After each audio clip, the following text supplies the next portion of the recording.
रामकृष्ण हरीच्या केंद्रात जातो तसं त्या बालाजीला जाताना लोक म्हणतात गोविंदा गोविंदा. मध्यंतरी माझ्या पेपरला एक बातमी आली होती की आपल्या प्रियकराला बरं वाटावं यासाठी एक प्रियसी ताईनं तिरुमला ते तिरुपती उलट चालत गेली होती. म्हणून आपल्याला पण बरं वाटावं, आपण सवच चालत जावं म्हणून मी तिरुमला ते तिरुपती सवच चालत जायला निघालो. सगळी लोक म्हणायची गोविंदा गोविंदा, मी म्हणायचो गोविंदा गोविंदा. सगळी लोक म्हणायची गोविंदा गोविंदा, मी म्हणायचो गोविंदा गोविंदा. त्यावेळी आमच्या कोल्हापूर भागातली एक आजीबाई आली होती. आता कोल्हापूरची आजीबाई तांबडा पांढरा रस्सा ठसक्याशिवाय बोलणार नाही. आम्ही सगळी लोक म्हणायचो गोविंदा गोविंदा, ती आजीबाई म्हणायची आमचं पण तेच आहे. आम्ही सगळी लोक म्हणायचो गोविंदा गोविंदा, ती आजीबाई म्हणायची आमचं पण तेच आहे. बराच वेळ असं झालं, कट्ट्यावरती गेलो, मावशी पैशी गेलो, मावशीला म्हणलं तुझं काय चालू आहे. आम्ही सगळे म्हणतो गोविंदा गोविंदा आणि तू म्हणते आमचं पण तेच आहे. ती म्हणजे अरे लेकांनो, तुम्ही ज्यांचं नाव घेता ना ते आमच्या ह्यांचं बी नाव तेच आहे म्हणून म्हणलो आमचं बी तेच आहे. विनोदाचा भाग सोडा, पण 392 वर्ष झाली छत्रपती शिवाजी महाराजांना या महाराष्ट्राच्या मातीमधून जाऊन. 392 वर्ष झाली संभाजी राजांनी या महाराष्ट्रामध्ये अखेरच्या रक्तमुद्रा उमटून डोक्याच्या केसापासून पायाच्या नखापर्यंत ज्या राजाची चांबडी सोडली गेली, रक्त रक्त मुद्रा या मातीमध्ये ज्या राजाच्या सांडल्या, तरी राजानं स्वतःचा स्वाभिमान विकला नाही. त्या मातीत जन्माला आलेली माणसं ज्यावेळी शिवाजी राजां संभाजी राजांवरती आरोप करतात त्यावेळी वाटतं की आपलं कुठेतरी चुकतंय. आपल्या इथे एक शहर होतं औरंगाबाद नावाचं, नाव ऐकलं असाल. त्या शहराचं नाव बदललं आणि त्या शहराचं नाव छत्रपती संभाजीनगर केलं. तुमची माझी प्रत्येकाची मागणी होती त्या शहराचं नाव संभाजीनगर असावं, औरंगजेबाचं नाव नसावं.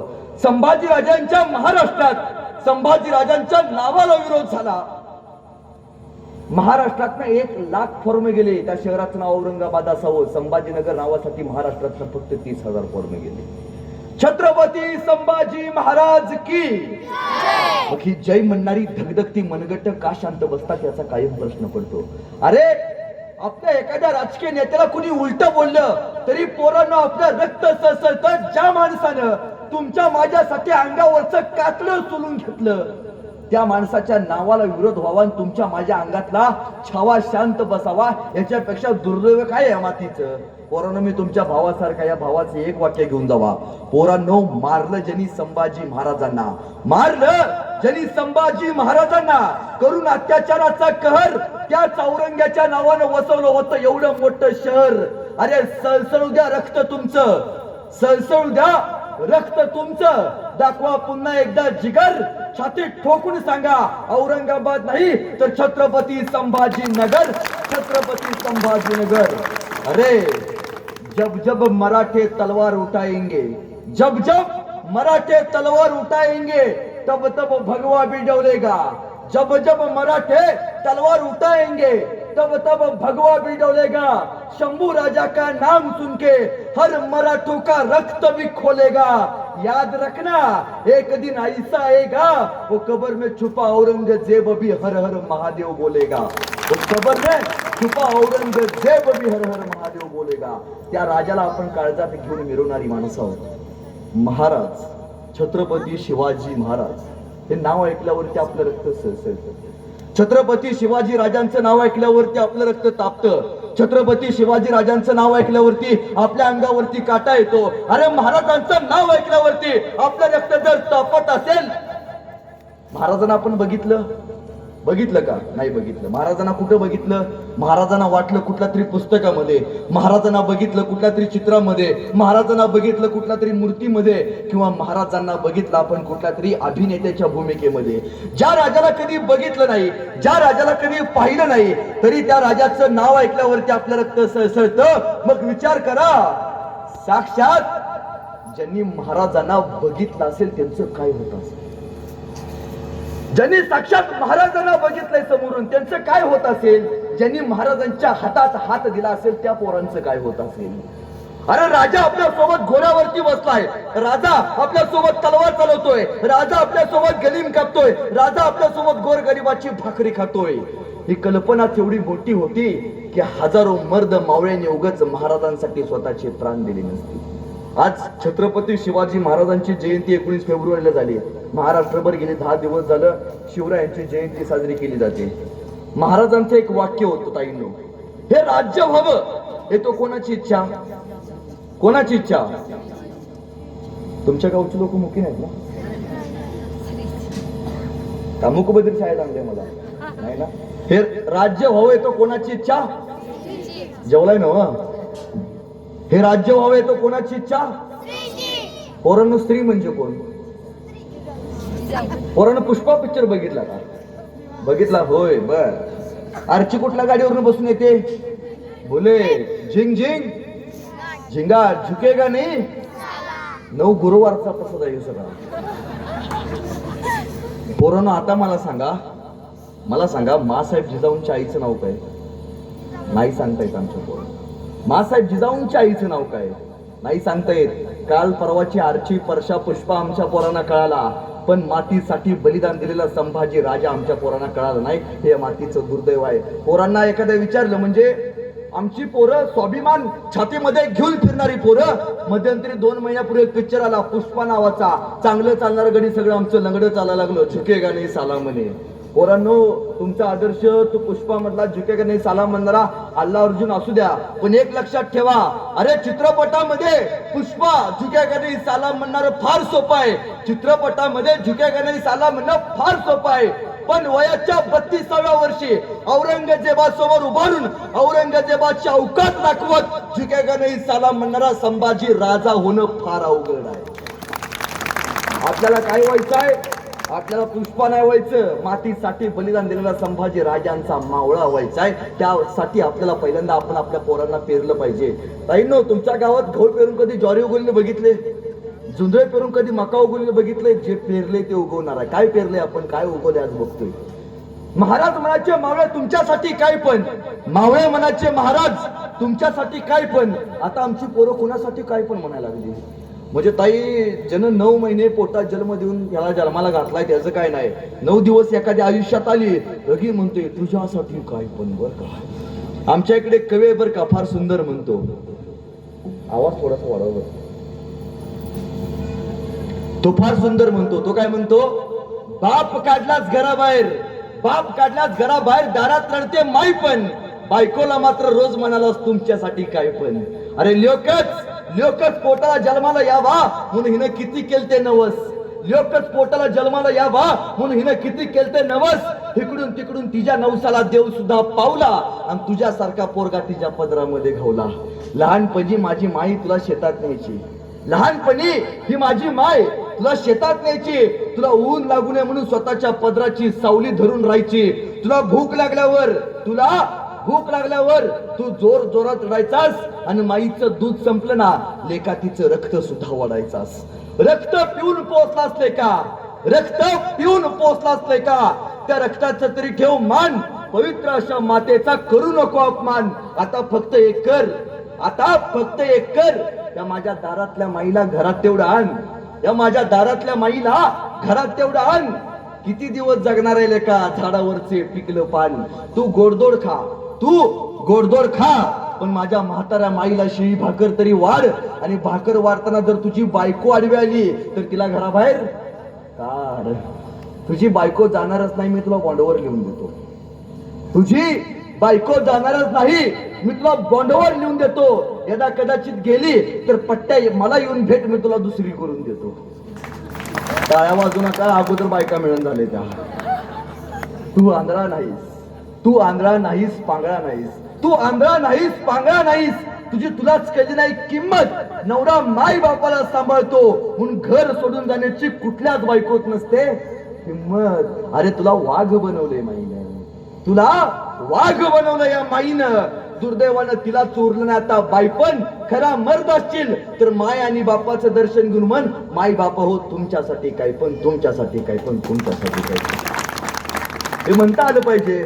आमच्या पोरांना विचारावं तुझा आदर्श कोण आहे. आमची महाराजांच्या काळातली माणसं सांगायची मी तानाजी मालुसरेंना आदर्श म्हणतो, मी बाजीप्रभूंना आदर्श म्हणतो. आमच्या पोराला विचारलं ते आमचं बेन लगेच म्हणतोय सलमान खान माझा आदर्श आहे. तुझा आदर्श कोण? शाहरुख खान माझा आदर्श आहे. शेतकऱ्याची पोरं किती आहेत हात वरती करा. अख्खं गाव शेतकऱ्याचं आहे, हात खाली करा. पोरांनो, जिम मध्ये 2 तास घाम गांधरा शाहरुख खान तुमचा आदर्श जरूर असू द्या. जिम मध्ये 2 तास घाम गांधरा शाहरुख खान पोरांनो तुमचा आदर्श जरूर असू द्या. काचेच्या फ्रेम समोर उभारून शायनिंग मध्ये फोटो काढणारा सलमान खान पोरांनो तुमचा आदर्श जरूर असू द्या, पण सकाळी 7 वाजल्यापासून संध्याकाळी 7 वाजेपर्यंत, सकाळी सूर्य उगवल्यापासून संध्याकाळी सूर्य मावळेपर्यंत 2 बैलांच्या पाठीमाग लाकडी नांगराचा हुंडा घेऊन शेताच्या या बांधापासून शेताच्या त्या बांधापर्यंत नांगरणारा आपला बाप पोरांना आपला पहिला आदर्श असला पाहिजे. आपला बापच आपला आदर्श असला पाहिजे. मध्यंतरी एका पोरला विचारलं विराट कोहलीचं कितवं शतक झालं. पोरग लगे म्हणलं दादा विराट कोहलीचं 100व शतक झालं. लेका कधीतरी शेतात जाऊन आपल्या बापाने या बांधापासून त्या बांधापर्यंत लाकडी नांगर घेऊन मारलेला धावा एकदा मोज. नक्कीच विराट कोहली पेक्षा 1 शतक तुझ्या बापाचं जास्त असेल. तुम्हाला माहितीये आपण आयुष्यात एकदा तरी आपल्या बापाला मिठी मारली पाहिजे. छत्रपती शिवरायांची संभाजीराजांची शेवटची भेट पन्हाळ्यावरती झाली. बापाला माहिती नव्हतं लेकाला शेवटचं बघायचं आहे, आणि संभाजीराजांना माहिती नव्हतं आपल्या बापाला शेवटचं बघायचं आहे. संभाजीराजांनी शिवाजी महाराजांना मिठी मारली आणि शंभूराजे निघून गेले. अवघ्या 6 ते 7 दिवसात छत्रपती शिवरायांचं निधन झालं. त्या मातीला शिवाजीराजे सोडून गेले. माहिती नव्हतं शेवटचा स्पर्श होणार आहे. माहिती नाही बापाचा शेवटचा दिवस कोणता आहे. तुमचं वय 40 आहे, तुमचं वय 30 आहे, तुमचं वय 25 आहे. बापाचं वय फक्त 40 वर्ष उरलंय. 40 वर्ष बाप आपल्या दारात फक्त फिरणार आहे. 40 वर्षानंतर बापाचा फोटो घरात दिसणार आहे. 40 वर्ष असं जगा की आपल्या जगण्यामुळं आपला बाप आयुष्यात गावात ताट मान करून फिरला पाहिजे. आयुष्यात असं जगलं पाहिजे. त्या जगण्याला अर्थ आहे, त्या जगण्याला खरं तर स्वाभिमान आहे. 392 वर्षापूर्वी असंच एक शेतकऱ्याचं पोरग होतं. बाहेरच्या राज्यात नाही महाराष्ट्रात आलं आणि एका शेतकऱ्याला भेटलं आणि शेतकऱ्याला म्हणालं असा कोणी माणूस आहे, असा कोणी माणूस आहे जो रयतेचं काम करतो. शेतकरी म्हणला एक माणूस आहे. काय नाव त्या माणसाचं? त्या माणसाचं नाव शिवाजी राजा बर का. तर शेतकऱ्याचं पोरग ऐकल्यावरती ते 12 वर्षाचं पोरग त्या शेतकऱ्याला म्हणतं एकदा एकदा एकदा मला शिवाजी राजाला बघायचा आहे. कसा दिसतो राजा फक्त एकदा बघायचा आहे. तुला माझ्या राजाला बघायचा आहे होय? हा होयची. अरे माझा राजा स्वर्गात राहतो. स्वर्ग म्हणजे कुठं? माझा राजा रायगडावरती राहतो. 12 वर्षाचं पोरग महाराजांना बघायला या डोंगरात त्या डोंगरात गेलं. पळत पळत गेलं रायगडाच्या पायथ्याशी गेलं. त्याला भेटले महाराजांचे सेनापती, महाराजांची पिये. सेनापती म्हणले काय काम काढलंस? काय नाही जी महाराजांना बघायचं आहे. लई इच्छा होती राजाला बघायची. काय करतोस तू? काय नाही जी गाणं लिहितो. उत्तम उत्तम कविता लिहितो. गाणं लिहितोस, कविता लिहितोस? हा होय जी. आणि मग आमच्या शिवाजी राजावरती एखादं सुंदर असं गाणं लिहिलं असतील की? नाही बा म्हणला, ध्यानातच नाही राहिलं. मग एक काम कर, रायगडाच्या खाली जा, 10 दिवस थांब आणि महाराजांवरती एक सुंदर असं गाणं लिह. मग मला भेटायला ये. पिये महाराजांचे चायपेक्षा किटली गरम. काय दावल्याशिवाय काही पासच होत नाही. ते 10 दिवस खाली गेलं. त्यानं राजांवरती सुंदर असं गाणं लिहिलं. आलं भेटायला. अहो सेनापती तुम्ही सांगितलं होतं नव राजावरती उत्तम गाणं लिहायचं आहे. हे बघा लिहिलं नव. लिहिलंच गाणं. चल तुला राजाची भेट घालून देतो. ते गाणं आयुष्यात आपण एकदा तरी ऐकलं. ते गाणं पोरांनो आयुष्यात आपण एकदा तरी स्टेटसला ठेवलंय. ते गाणं महाराज जिवंत असताना, महाराजांच्या हयातीत महाराज जिवंत असताना लिहिलेलं एकमेव गाणं. त्या पोराला झालं राजांच्या समोर उभा केलं आणि राजांना सेनापती सांगतात, सेनापती म्हणतात राजे तुमच्यावरती 12 वर्षाच्या पोरानं सुंदर असं गाणं लिहिलंय. सेनापतींचं ते ऐकल्यावरती राजा म्हणलं ऐकव. आणि ते 12 वर्षाचं पोरग महाराजांवरती लिहिलेलं सुंदर असं गाणं ऐकायला चालू झालं. माझ्या बरोबर सगळ्यांनी टाळ्या वाजवायच्या, हात वरती करा. माझ्या बरोबर वाजवायच्या. आणि ते 12 वर्षाचं पोरग गाणं म्हणतंय, राजांवरती लिहिलं. ते म्हणतंय इंद्र जबी जंब पर पाड वसु अंब पर रावण सर दंब पर रघुकुल राजे पौन बारी बाह पर शंभुरती नाळ पर जोस बाह पर राम द्विज राजे डावा ध्रुव झुंड पर चित्ता मृग झुंड पर भूषण वितृंड पर जैसे मृग राजे तेजतम हंस पर कर्ण जीवी कंस पर योमलच्छ पंच पर शेर शिवराजे शेर शिवराजे शेर शिवराजे. गाणं प्रत्येकाने ऐकले, एकदा तरी ऐकले. हे गाणं महाराज जिवंत असताना लिहिले. त्या कवीचं नाव कविभूषण. महाराज म्हणाले कविभूषण वा काय सुंदर गाणं लिहिलात. बोला कविभूषण तुम्हाला काय बक्षीस देऊ. कविभूषण लगीन नाही म्हणाले. महाराज चिवरीच्या ग्रामपंचायतीत तेवढं बघा का कुठे जिल्ह्यामध्ये वरती वरती घाताय का बघा. रक्त वेगळं होतं. कविभूषण म्हणाले महाराज हिरे माणिक मोती याहीपेक्षा छत्रपती शिवाजी महाराज ही सगळ्यात मोठी आमची दौलत आहे. जगाच्या पाठीवरती पोरांनो एकमेव असा राजा होऊन गेला ज्या माणसानं कलाकारांचा सन्मान केला. जगात फक्त एकाच राजाची नोंद आहे, तर राजाचं नाव म्हणजे छत्रपती शिवाजी महाराज. मग महाराजांसाठी माणसं मरायला तयार व्हायची, कशी व्हायची हो? काय दिलं महाराजांनी? काय दिलं? कुठं 4था आयोग लागू केला, 7वा आयोग लागू केला, कुठं 2 एकर नावावर केली नाही, त्या कुठं पार्ट्या दिल्या नाही. काय केलं महाराजांनी? महाराजांनी सांगितलंय तुला वाटतंय ना तुझ्या लेकराच्या आई माऊलीची सुरक्षा वाचावी तर माझ्या सोबत ये. अरे ज्याला माहिती नव्हतं महाराज कोण आहे, ज्यांनी बघितलं नव्हतं महाराजांना, ती सुद्धा पोरं महाराजांसाठी मरायला तयार व्हायची. एकदा महाराज सदच आपल्याला रयतेची प्रशिक्षण घ्यावं, रयतेची परीक्षा घ्यावी म्हणून महाराज एकदा घोड्यावरती बसून आले. मुघल वेश सैन्याचा वेश परिधान करून महाराज आले. एका शेतीपाशी गेले. एक 10 वर्षाचं पोरग, त्याने त्याला बघितलं. एक घोड्यावरनं एखादा इसम येतोय, ते पोरग उठलं, पळत गेलं, बांधावरती गेलं, घोड्याच्या समोर जाऊन उभं राहिलं आणि म्हणतोय, ए पाटील, कुणीकडं, कुण्या गावचं पाटील, तुम्ही कुठं चालला हो? तसं ते महाराजांनी वेश घेतलेला होता. खरं तर महाराजांनी इतर सैन्याचा, शत्रूच्या सैन्याचा वेश घेतला होता. शत्रूच्या सैन्यात असलेले महाराज त्या 10 वर्षाच्या पोराला म्हणतात, अरे चल हट. हे ऐकल्याबरोबर ते 10 वर्षाचा पोरगा म्हणतोय, ए खबरदार, जर टाच मारुनी जाल पुढे चिंदड्या, उर्वीन राई एवढ्या. खबरदार, जर एक पाऊल जर पुढे टाकलास तर तुझे तुकडे राई एवढे करेन. माझ्या राजानं सांगितले, काही हो दे, घरातली माय आणि गोठ्यातली गाय, जीव गेला तरी त्या दोघांचं रक्षण करायचं, हे महाराजांचं सांगणं. एकदा तानाजी मालुसरे आले राजांना भेटायला. राजांना म्हणाले, राज, रायबाचं लगीन काढले बर का. राज, तुम्हाला रायबाच्या लग्नाला लागते बर का. राज, तुम्ही तुमच्या बायको सोबत माझ्या रायबाच्या डोक्यावरती अक्षर टाकायला लागतील बर का. राजे म्हणले, अरे ताना, रायबाचं लगीन काढला सोय? हो होय राज, तुम्हाला लागते बर का. अरे पण ताना, कोंडाना घ्यायचं म्हणतो रे. सरदेशी मागे सरला ताना. राजा म्या जातो की. अरे पण ताना, तुझ्या रायबाच्या लग्नाचं काय? नाही राज, आधी लगीन कोंडाण्याचं, मग माझ्या रायबाचं. खाली आला ताना, गोळ्यावरती बसला, पत्रिका फेकला, तांदूळ फेकला, गेला गेला गेला गेला. तानाजी असा गेला, रायबाच्या लग्नाला परत आलाच. लेकाचं लगीन सोडून गेला, कोंडाण्याचं लगीन लावायला गेला, असा गेला, परत आलाच. आमचा शिवाला राजांना भेटायला. राज, एकदा संधी द्या बरं का राज, एकदा संधी द्या राज.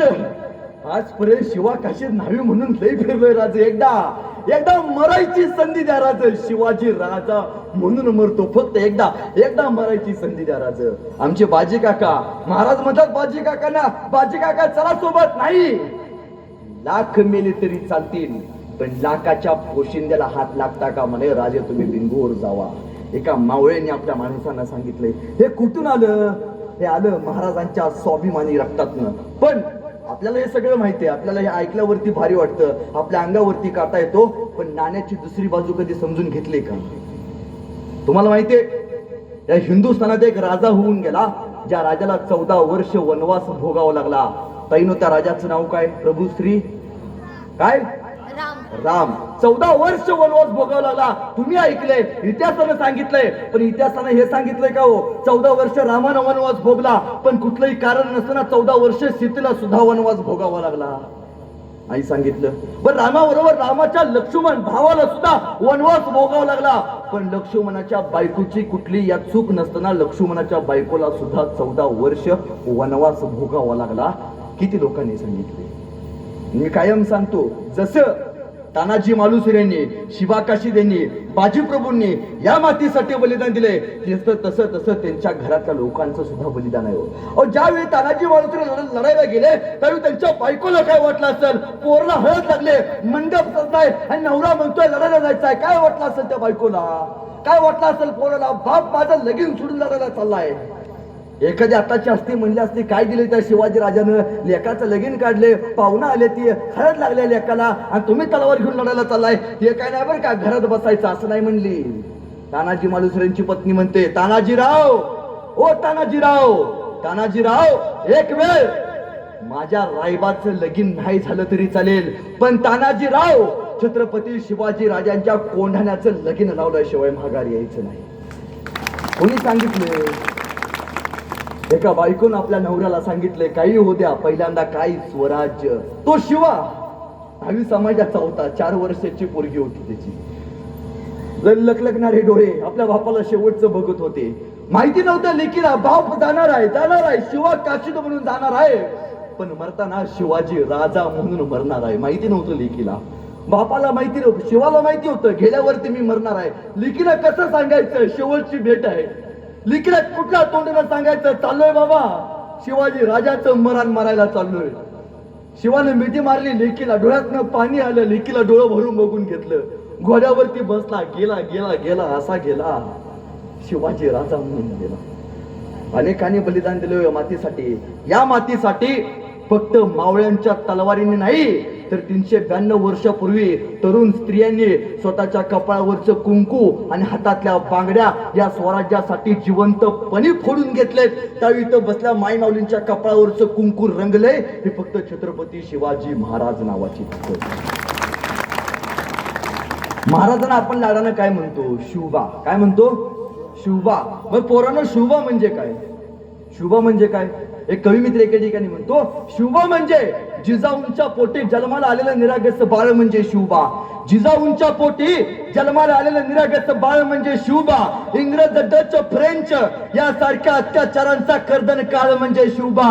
एकीकडे संयमाचा घाट म्हणजे शिवबा, एकीकडे संयमाचा घाट म्हणजे शिवबा. सळसळत्या रक्ताची लाट म्हणजे शिवबा. आम्हा मर्द मावळ्यांना आलेली माणुसकीची जाग म्हणजे शिवबा.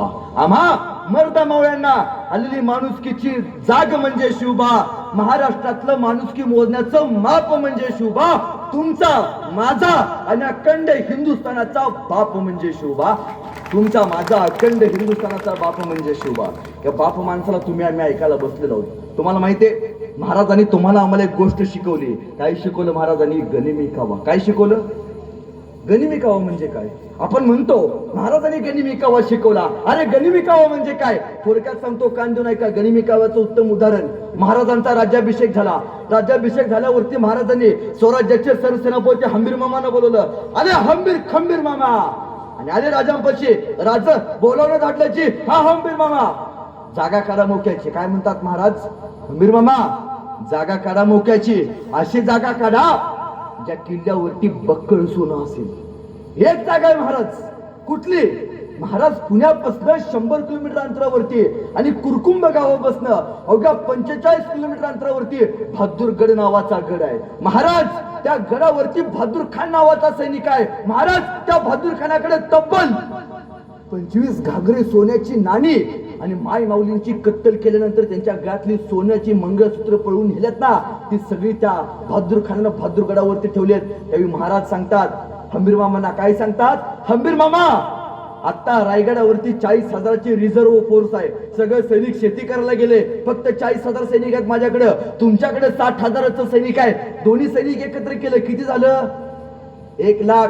हंबीर मामा एक काम करा, बहादूरगडावरती 1.5 लाखाचा सैनिक आहे. तुम्ही एक काम करा हंबीर मामा, लढाई करायची, पण लढाईत एकाही मावळ्याचं रक्त सांडलं गेलं नाही पाहिजे. काय सांगितले महाराजांनी? लढाई करा हंबीर मामा, पण अशी करायची एकाही लढाईत मावळ्याचं रक्त सांडलं गेलं नाही पाहिजे. हंबीर मामांना प्रश्न पडला. महाराज म्हणते लढाई करायची, रक्त सांडलं गेलं नाही पाहिजे, कसं करायचं? शेवटी हंबीर मामांनी महाराजांना विचारलं, महाराज रयतेचे राजे तुम्ही, तुमच्या मनातला कोणाला ठावं? सांगा ना राज, कसं करायचं? रक्त सांडलं गेलं नाही पाहिजे पण लढाई करायची म्हणताय. हंबीर मामा एक काम करा. काय करा? हंबीर मामा आपल्या 1 लाख फौजेचे 2 तुकडे करा. 2 तुकड्या, एक तुकडी 60,000ची पुण्याकडं बाजूने उभा करा. बहादूरगडाचा समोरचा दरवाजा जो पुण्याच्या दिशेने आहे तिकडे उभा करा. आणि उरलेली 40,000ची तुकडी बहादूर खानाचा मागचा दरवाजा ज्या गावाकडे आहे त्या कुरकुंभ गावामध्ये 40,000ची तुकडी उभा करा. 40,000ची तुकडी कुरकुंभ गावामध्ये उभा राहिली. सोबत त्यांच्या हंबीर मामा आणि 60,000 सैनिक मराठे हे पुण्याकडच्या बाजूने बहादूरगडाचा समोरचा दरवाजा तिकडे उभा राहिले. खर तर मराठे ही जात होती का? नव्हती. मराठा हा काय होता? लढणाऱ्यांचा धर्म होता. 18 पगड 12 बलुतेदार जातीतला जो माणूस मातीसाठी मरेल तो मराठा. जात नव्हती. मराठा म्हणजे काय? मराठा म्हणजे 18 पगड जातीची जी माणसं महाराजांसाठी जीव द्यायची तो मराठा. आणि हे 60,000चं सैनिक पुण्याकडे उभारलं, 40,000 सैनिक हंबीरमामा कुरकुंब गावामध्ये उभारले आणि सकाळी 8 वाजता मराठे घोड्यावरती बसले. ठरल्याप्रमाणे 9 वाजता मराठ्यांची घोडी निघाली. पुण्याकडे 60,000 मराठे पळत पळत आले. आले बहादूरगडाच्या जवळ आले. बहादूरखानाच्या एका सरदारानं बघितलं, बहादूरखानाकडे गेला आणि म्हणला, हुजूर मराठे आगे. दिवसा हे बेनी दिवसा कधी येत नाही म्हणला, रात्रीच येऊन कार्यक्रम करून जाते. दिवसा आलेत याला कदाचित बहादूरगडावरती 1.5 लाखाची फौज आहे, हे कमीत कमी 2 लाख तरी असतील. या बहादूर खानानं काय केलं, किल्ल्यावरचे वॉचमॅन गेटमॅन सगळे गोळा केले. त्याचा 1.5 लाखाचा सैनिक, 60,000 मराठे, दोन्ही सैनिक जवळ आले, तलवार काढला, एक गर्जना झाली, छत्रपती शिवाजी महाराज की. तलवार काढला, वार होणार तोपर्यंत मराठ्यांनी परत रिव्हर्स गिअर टाकला, भागू. मराठे पुढे बहादूर खान माग, मराठे पुढे बहादूर खान माग. मराठे गायब, पुण्यात सगळे मराठे गायब झाले. म्हणला 60,000 आहे ते, मला वाटलं 1.5 लाख असतील, भेली वाटतं म्हणला. तो जितम करत बहादूर खान परत बहादूरगडाच्या जवळ आला. जसा बहादूर खान बहादूरगडाच्या जवळ आला तसं मराठे परत मागणं पळत आले, हर हर महादेव, छत्रपती शिवाजी महाराज की. तलवार काढला, वार होणार तोपर्यंत मराठ्यांनी परत रिव्हर्स गिअर टाकला, भागो. मराठे पुढं बहादूर खान माग, मराठे पुढं बहादूर खान माग. म्हणला काय लपाछपीचा ठावचा होईल म्हणला. बिनी हितोर येतात माघारी पळून जातात, आता यायचे नाही म्हणला. तो परत पुण्याकडं जितम करत जसा बहादूर खान बहादूरगडाच्या जवळ आला तसे मराठे परत मागणं पळत आले, हर हर महादेव, नमो पार्वती पते, छत्रपती शिवाजी महाराज की. तलवारा काढल्या, वार होणार तोपर्यंत मराठ्यांनी परत रिव्हर्स गिअर टाकला, भागो. मराठे पुढं बहादूर खान माग, मराठे पुढं बहादूर खान माग. तसा बहादूर खानाचा एक सरदार आला, हुजूर लई ताणलेत, आता यायची ना, तू चूप पेट म्हणला. बिनी जातील तिथं वर ताणायची म्हणला. पण जसं मराठ्यांनी पुण्याची वेस ओलांडली तसं काही मराठे कात्रच्या घाटात, काही महाराजांचे मावळे स्वारगेटच्या घाटात, काही मावळे उरलेले स्वारगेटच्या वरती, जे आपल्याकडं जे कॅनल आहे तत्कालीन काढल्या जी नदी आहे त्या नदीच्या घाटावरती गेले. मराठे बहादूर खानाला दिसायचे बंद झाले. अरे त्याला काय माहितीये, बहादूर खानाला काय कुणी सांगावं. वारा वादळ आणि मराठे उभ्या जगात कुणाच्या बापाला सापडले. पण इथं महाराजांचा गनिमी कावा चालू झाला. जसं बहादूर खानाला 100 किलोमीटर अंतर आपल्या सैन्याला घेऊन मराठ्यांच्या मागे पळत बहादूरगडापासून 100 किलोमीटर अंतर पार केलं आणि जसा बहादूर खान पुण्यात गेला तसं बहादूरगडाचा मागचा दरवाजा कुरकुंब गावामध्ये 40,000ची फौज घेऊन हंबीरमामा उभा होते. हंबीरमामा लगोलगच किल्ल्यावरती आले. किल्ल्यावरती कोण, वॉचमॅन गेटमॅन थापड्या देऊन सुजवले, सगळे पैसे घेतले. हंबीरमामा गायब आणि आला जितम करत. जसा बहादूर खान जितम करत बहादूरगडाच्या जवळ आला त्या बेनाला फक्त धुरच दिसायला लागला. तो एक सरदार आला, लय सुजवला होता त्याला. म्हटला, हुजूर अरे क्या हो गया. हुजूर बहुत मारते म्हणला. सालों ने जग रही नहीं रखी म्हणला मारने के लिए. अरे कौन मारते. हुजूर ओ मराठे, तू इधर पास आ म्हणला. कौन आ गए थे. मराठे आ गए थे हुजूर. क्या. तो हम किसके पीछे गए थे. मराठों के हुजूर. आया कौन था. मराठी हुजूर. म्हणजे बेनीने असं फसवले. म्हणले 60,000 पुढनं सैनिक पळत आलं, आम्हाला पळवत घेऊन गेलं. 40,000 मागणं सैनिक आलं, किल्ल्यावरचं सगळं सोनं लुटून गेलं. जगाच्या पाठीवरती एकमेव अशी लढाई झाली ज्या लढाईत रक्त सांडलं गेलं नाही तरी महाराजांनी जिंकून दाखवली. त्याला महाराजांचा गनिमी कावा म्हणतात. महाराजांनी आपल्याला 2 गोष्टी शिकवल्या पोरांनो. त्या 2 गोष्टी आयुष्यात शिका. महाराजांच्या तलवारीचा पराक्रम शिकला नाही शिकला मला काही फरक पडत नाही. 2 गोष्टी शिका. एकमेव राजा आहे ताईंनो, जगाच्या पाठीवरती एकमेव राजा आहे ज्यानं परस्त्रीचा आदर करायला शिकवलाय. परस्त्रीचा आदर, चारित्र्य संपन्न राजा. अहो रांजाच्या पाटलानं फक्त स्वराज्यामध्ये एका स्त्रीची आबरू लुटली. आबरू गेली म्हणून त्या महिलेनं विहिरीत जाऊन उडी टाकली. खबर महाराजांना कळली आणि महाराजांनी या रांजाच्या पाटलाचा हातपाय तोडून त्याला चौरंग करून चौकात बसवला. का. येणारा जाणारा त्याला पाहिल आणि त्याच्या लक्षात येईल महाराष्ट्राच्या मातीत परस्त्रीच्या पदरालाही हात लावणाराचा असा रांजाचा पाटील केला जाईल. ताईनो मी तुमच्या भावासारख्या, या भावाचं एक वाक्य घेऊन जावा. ताईनो जर तुम्हाला कोणी योग्य मार्ग विचारला, जर तुम्हाला कोणी योग्य मार्ग विचारला तर त्याला तुम्ही योग्य वाट दाखवा. जर तुम्हाला कोणी योग्य मार्ग विचारला तर त्याला तुम्ही योग्य वाट दाखवा. पण यदा कदाचित जर तुमची वाट कोणी अडवली तर त्याला महाराजांची जात दाखवा, त्याला महाराजांची जात दाखवा.